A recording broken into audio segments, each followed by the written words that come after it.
Welcome to Disability Response Limited.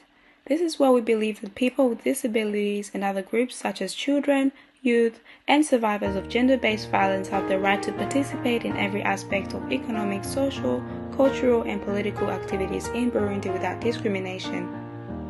We are committed to advocate for the rights of the voiceless by ensuring that they attain their basic needs through effective service.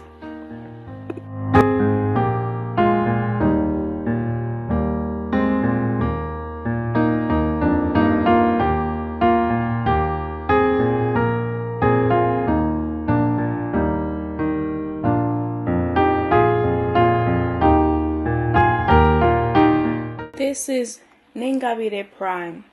She was born normally but her head is floppy. She can't either sit down or do any movement. She requires a mobility aid like a wheelchair and medical assistance.